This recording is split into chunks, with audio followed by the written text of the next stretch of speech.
Hi everyone, welcome to దని kitchen. ఈరోజు వీడియోలో పోషకాలతో నిండిన పప్పుల దోశ ఎలా ప్రిపేర్ చేసుకోవాలో చూపిస్తాను. టేస్ట్ చాలా బాగుంటుంది.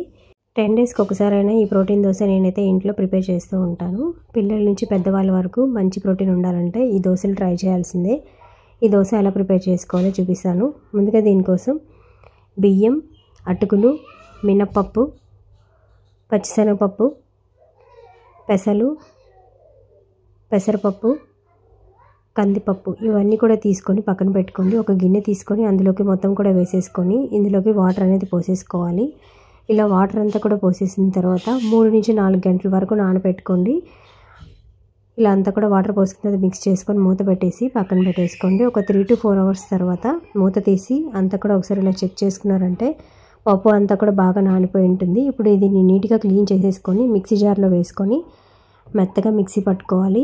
కొద్దిగా నేను చూపిస్తున్నట్లు మిక్సీ జార్లో వేసుకొని దీనిపైన మూత పెట్టేసి మెత్తగా మిక్సీ పట్టుకోండి.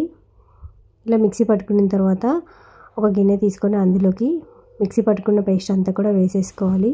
ఇలా వేసుకున్న తర్వాత మిగతా పప్పులన్నీ కూడా నేను చూపిస్తున్నట్లు మిక్సీ జార్లో వేసుకొని మిక్సీ పట్టుకొని ఇందులోకి వేసేసుకోవడమే. ఇందులోకి కారం కోసం పచ్చిమిర్చి, తెల్లగడ్డ ముక్కలు, జీలకర్ర అన్నీ కూడా వేసేసుకొని మెత్తగా మిక్సీ పట్టుకోండి.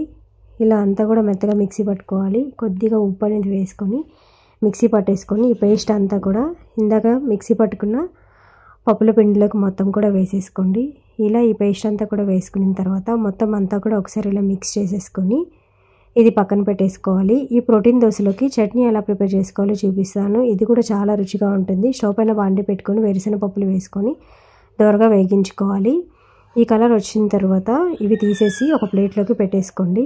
ఇలా సపరేట్గా పెట్టుకున్న తర్వాత అదే బాండీలోకి ఆయిల్ వేసుకొని పచ్చిమిర్చి బాగా ఫ్రై చేసుకోవాలి.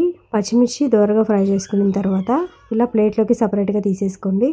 ఇప్పుడు టమాటాలను కూడా నీట్గా కట్ చేసేసుకొని మెత్తపడేంత వరకు బాగా ఫ్రై చేసుకోవాలి. కట్ చేసుకున్న టమాటాలను వేసేసుకొని చింతపొడిని కూడా కొద్దిగా వేసుకొని అంతా కూడా బాగా ఫ్రై చేసుకోండి.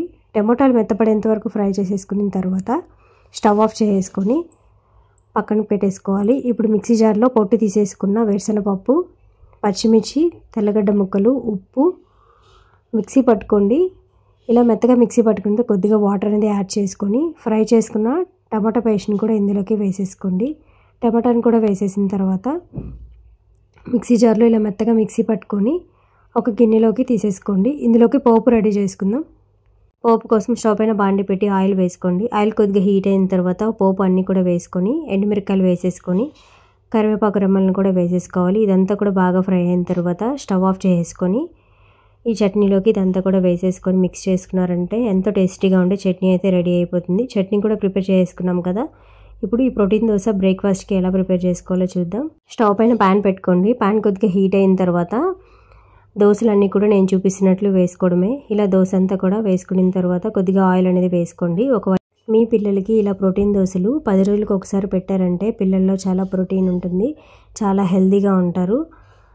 మీరు కూడా ట్రై చేయండి ఫ్రెండ్స్. మీకు ఎలా కుదిరిందో కమెంట్ చేయండి. టేస్ట్ కూడా చాలా బాగుంటుంది. ప్రిపేర్ చేసుకోవడం కూడా చాలా ఈజీ. పిండి మిక్సీ పట్టుకున్న వెంటనే అయితే దోశలు అనేది కూడా ప్రిపేర్ చేసుకోవచ్చు. అసలు వెయిట్ చేయాల్సిన పని లేదు. దోశ ఎక్కడ కూడా బ్రేక్ అవ్వకుండా మంచి కలర్తో సూపర్ టేస్టీగా ఉంటుంది. మిగతా పిండితో కూడా మనకి ఎన్ని దోశలు కావాలో అన్ని దోశలు వేసేసుకోవడమే. ఫస్ట్ టైం మన ఛానల్ విజిట్ చేస్తున్నట్లయితే తప్పకుండా సబ్స్క్రైబ్ చేసుకొని సపోర్ట్ చేయండి ఫ్రెండ్స్. ఈ వీడియో మీరు కూడా ట్రై చేసి మీకు ఎలా కుదిరిందో కమెంట్ చేయండి. నేను చూపిస్తున్నట్లు దోశలు అన్నీ కూడా వేసుకొని ఇలా ప్లేట్లోకి తీసేసుకోవడమే. ఇందులోకి ఎంతో టేస్టీగా ఉండే చట్నీ కూడా ఎలా ప్రిపేర్ చేసుకోవాలో చూపించాను కదా. ఇవన్నీ కూడా ప్రిపేర్ చేసుకున్న తర్వాత ఇలా చట్నీ వేసుకొని తిన్నారంటే టేస్ట్ చాలా బాగుంటుంది. ఈ వీడియో మీకు నచ్చినట్లయితే ఒక చిన్న లైక్ చేసి మన ఛానల్ సబ్స్క్రైబ్ చేసుకోండి. Thank you for watching.